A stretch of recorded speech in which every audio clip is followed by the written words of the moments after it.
Bonjour à tous, je vais vous présenter aujourd'hui la dernière née des radios de chez FlySky, la i6X. Petite radio d'entrée de gamme qu'on trouve actuellement chez Banggood à moins de 50 euros. Donc cette radio est une 6 voix par défaut, mais extensible à 10 voix à condition d'utiliser le iBus. Sur l'arrière, on va retrouver le compartiment à piles, donc pour 4 piles AA 1,5 V. Le port trainer pour brancher le câble écolage ou le câble USB. Devant on retrouve les sticks, assez agréables, les ressorts ne sont pas trop tendus, ni pas assez, c'est correct. Avec les 4 trims, 4 interrupteurs, en général des 2 voies, celui-ci est un 3 voies et 2 potentiomètres. Pour le paramétrage, on retrouve 4 boutons poussoirs, up, down, au bas, OK et cancel. Le bouton de mise en marche. Et ici, le bouton d'appairage, le bind key. Donc on va la mettre en route.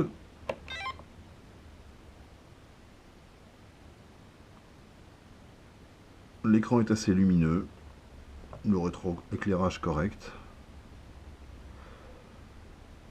Et on va donc commencer par faire une remise à zéro usine, puisque bon, j'ai joué un petit peu avec, donc on va tout remettre à zéro. Un appui long sur le bouton OK. On accède au menu avec deux choix, soit le menu système, soit le setup. Menu système, c'est pour la configuration générale de la radio.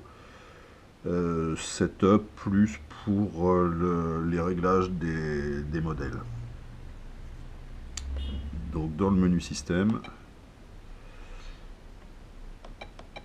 on navigue, on descend jusqu'au factory reset. OK. OK pour confirmer. Yes. OK. Voilà, donc là on est revenu au réglage d'usine par défaut. On sort. On a la tension des piles qui s'affiche, 5,5 V environ.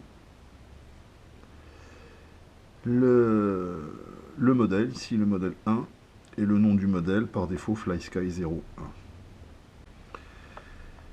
Donc on va rentrer dans le premier menu, menu système. OK. Avec là un menu déroulant, on peut choisir différentes fonctions. Le modèle select, donc là on a le choix entre 20 modèles. Donc ici modèle 01 qui s'appelle FlySky 01. On peut changer le nom. OK. Ici plus moins pour les lettres. Alors voyons.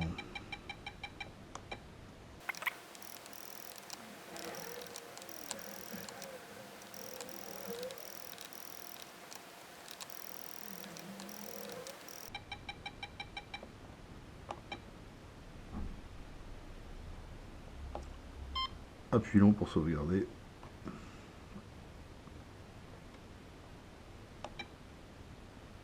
Voilà, modèle 01, Papy 78. On ressort le type. Donc airplane, avion, c'est le mode que l'on va utiliser pour les multirotors. On a le choix sinon avec d'autres modes hélico qui dans notre cas ne nous intéressent pas. Ici pour recopier le modèle en cours vers un autre modèle. Modèle reset, comme son nom l'indique, pour revenir au paramétrage d'usine de ce modèle. RX Setup, ça on y reviendra plusieurs fois. Donc RF c'est le mode d'émission, par défaut c'est le modèle AF HDS 2A. Donc là on va pas le changer, on va le laisser comme ça puisque le récepteur fourni avec est un AF HDS 2A.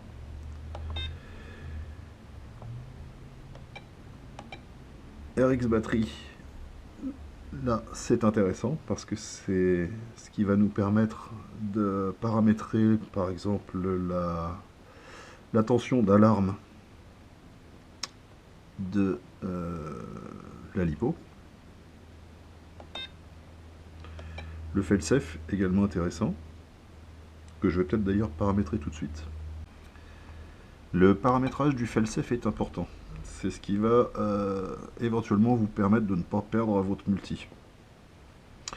L'idéal, c'est que si on perd la radio, ça coupe les gaz. Donc, on va paramétrer le canal numéro 3, qui est celui des gaz, de façon à ce que les gaz se coupent automatiquement en cas de perte radio. Ok, channel 3, donc on. Et ici, on met les gaz à 0. Appui long. Appui long. Je vérifie, fail-safe sur channel 3, moins 100%. Donc en cas de perte radio, les gaz seront mis à 0. On pourrait également paramétrer une autre voie qui correspond à l'inter, par exemple, d'armement, de façon à ce que ça désarme automatiquement le multi en cas de perte radio.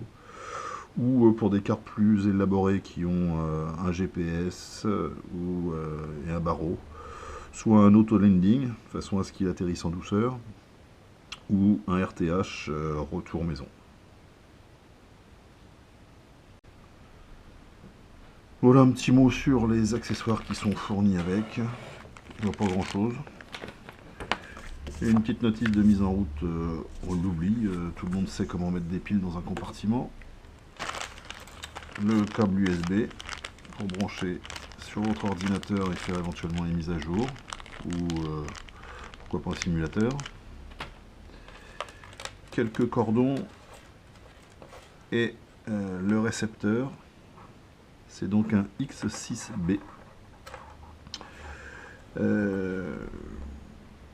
L'ergonomie, bon, perso, c'est pas ce qui me convient le mieux sur mes multis. Mais bon, pourquoi pas adapter.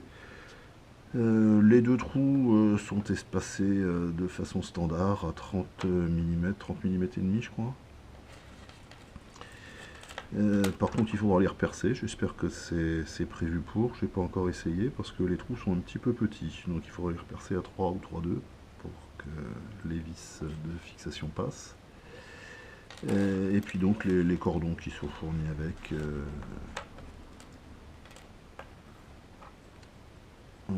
Pour la tension batterie. Je vais mettre tout de suite.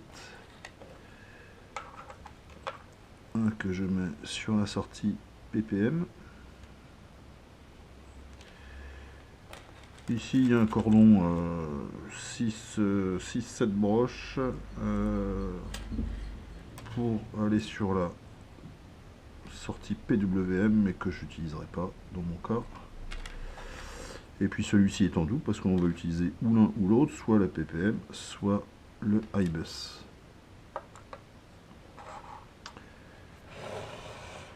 Alors, j'ai ici une Flip 32 qui est déjà raccordée à mon ordinateur. Elle est flashée en Betaflight et je vais y mettre le récepteur. Toujours bien faire attention aux polarités. Je le mets sur la RC1 qui est par défaut l'entrée ppm sur cette carte. On branche la lipo.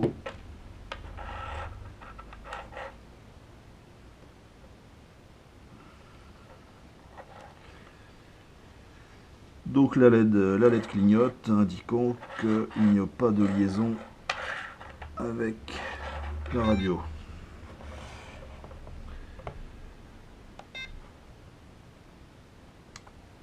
Maintenant on reste à binder, donc il faut éteindre la radio pour faire l'appairage. Là l'idéal serait d'avoir une main supplémentaire, mais bon, j'en ai qu'une, donc on redébranche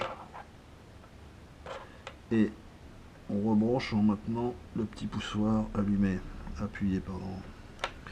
Ça se met à clignoter rapidement et là on allume la radio en appuyant sur le bouton de bind. On a vu très vite fait que le binding était ok et la diode reste allumée en permanence. Donc là c'est intéressant puisque on a une indication supplémentaire sur l'écran qui est la tension d'alimentation du récepteur, 5 volts 2. Ouais, mon bec est un petit peu fort, mais bon, 5 volts 2, ça c'est acceptable. Pour le moment, pas de tension externe V2 puisque j'ai rien raccordé sur le câble supplémentaire qui est celui-ci et que je vais donc brancher également sur ma lipo. On fait toujours attention aux polarités, sinon pchit.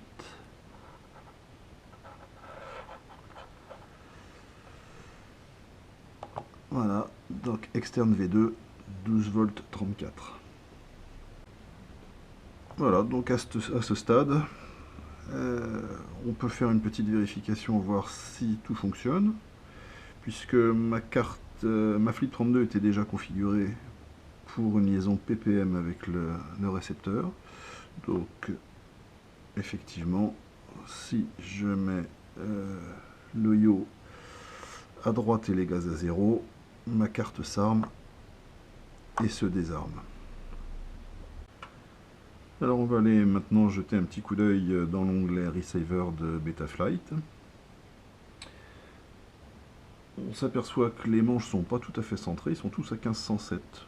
Me demandez pas pourquoi, j'ai pas d'explication à ça. Tout ce que je sais c'est qu'on peut les régler. D'ailleurs on voit la représentation du multi qui bouge un peu, puisque ces manches ne sont pas centrées. Donc pour ça on va aller dans le menu Subtrim, un appui long, Setup, ok, on descend à Subtrim, ok, et là donc Channel 1, on descend jusqu'à 1500, je suis un peu bas, ok, Channel 2 pareil,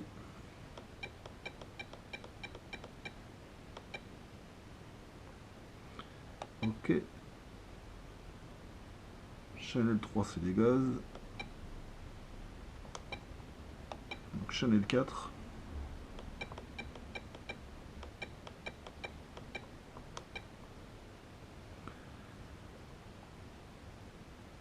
ok, un appui long pour valider, c'est ok, je peux ressortir, et donc on voit maintenant que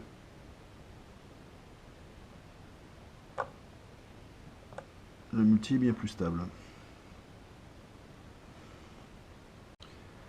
Je vais maintenant configurer l'interrupteur C, le switch C, ici, 3 positions, pour changer les modes de vol sur mon multi. Appuyons sur OK, Setup, OK. Les canaux auxiliaires, OK. Et là, je m'aperçois que Channel 5, Channel 6, je n'en ai que 2 supplémentaires, 2 auxiliaires. Alors que en PPM, je pourrais en avoir déjà 8. Donc pour ça, il va falloir que je retourne dans l'autre menu.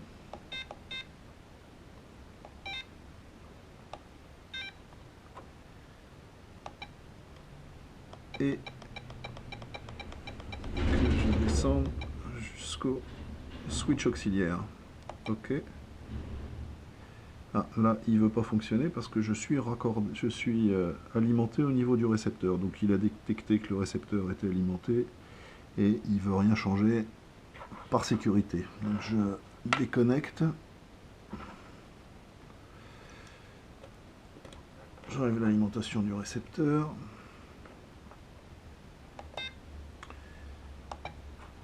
Et là donc j'ai accès aux différents paramètres. Donc ici effectivement je n'ai que 6 canaux. Donc 6 canaux et les 4 switches sur off. Donc bon, comme je veux tout utiliser, switch, potentiomètre et puis la totalité des canaux, bah, je vais tout activer. Donc switch B on, le C on, les potentiomètres on, les canaux on va aller jusqu'à 10, j'ai oublié A on, appuyons pour sauvegarder. Donc si je reviens maintenant dans le setup,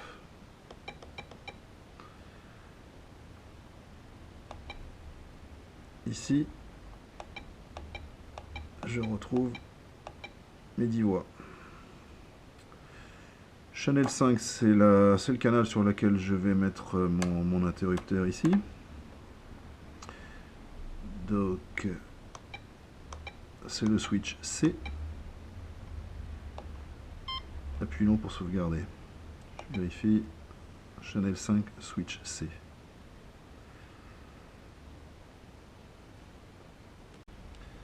Je réalimente le récepteur.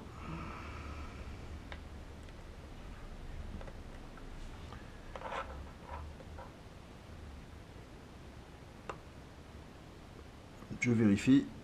Mon switch C fonctionne parfaitement.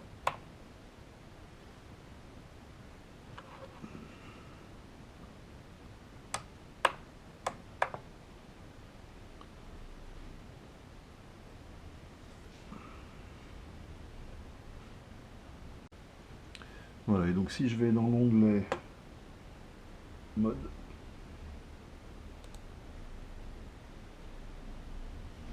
je vérifie, j'ai bien les modes angle et horizon qui sont activés par le switch C.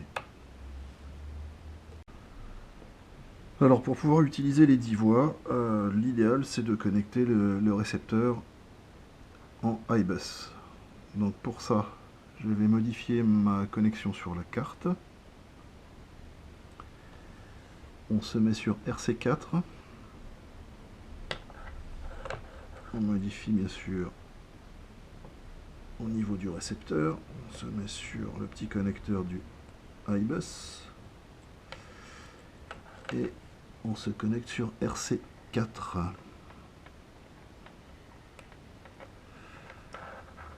Voilà, il va falloir que je fasse les modifications au niveau de la configuration de ma carte.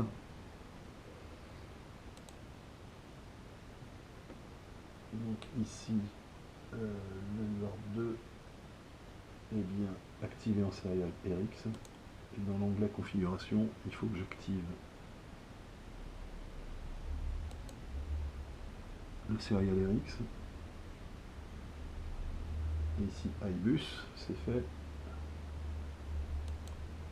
Save and reboot.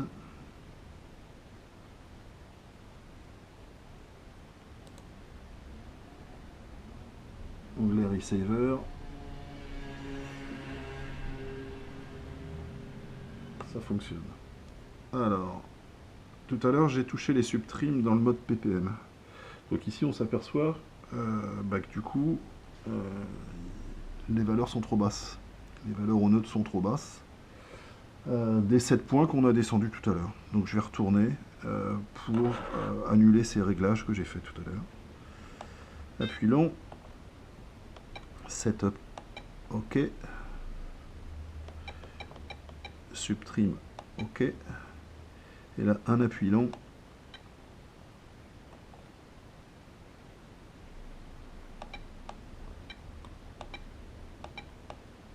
Et je suis revenu au réglage par défaut usine, donc à 0. Et là, on s'aperçoit que dans le mode iBus, eh bien, les nœuds sont parfaitement à 1500. Donc la représentation du multi là est très stable.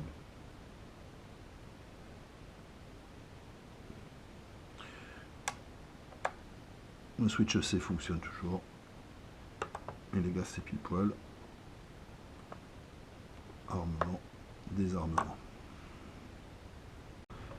Alors dans l'état actuel des paramétrages, je pourrais parfaitement faire décoller mon multi et voler sans aucun problème. Tout est ok, les manches, interrupteurs, etc. Mais par contre, on va quand même paramétrer une dernière chose qui est l'alarme. L'alarme en cas de tension lipo faible, puisque c'est ce qui m'a vraiment intéressé sur cette petite radio d'entrée de gamme. Alors, donc pour ça, j'ai connecté la sortie qui va bien ici sur ma lipo. On peut aller jusqu'à du 4S. Je vais éloigner un petit peu tout ça parce que sinon la télémétrie marche pas très bien. Quand on est vraiment collé à la radio, c'est pas terrible. Donc j'écarte un petit peu. Et puis je vais aller dans les paramètres. Donc système, ok. RX, ok. La liste ici des différents capteurs qui sont accordés. Ok, donc tension batterie de l'émetteur, tension d'alimentation du récepteur, la force du signal de 0 à 10, ici on est à 10, le RSSI moins 60 dB, noise, etc. Je sais pas trop ce que c'est. Et ici, externe V2, donc tension lipo 12 volts 29. Maintenant, on va régler une alarme pour être averti en cas de baisse de tension entre une valeur de seuil qu'on va programmer. RX batterie, ok. External sensor, donc ici je l'avais déjà fait, donc l'alarme j'ai mis à 12 volts puisque j'ai une autre lipo dont la batterie est un petit peu inférieure, donc on va voir ce que ça donne. 12 volts aussi, c'est la tension maxi d'une lipo 3S. Donc je ressors et je vais changer la lipo, voir ce que ça donne.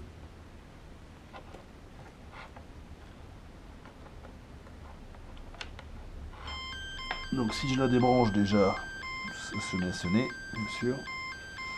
Je rebranche l'autre lipo.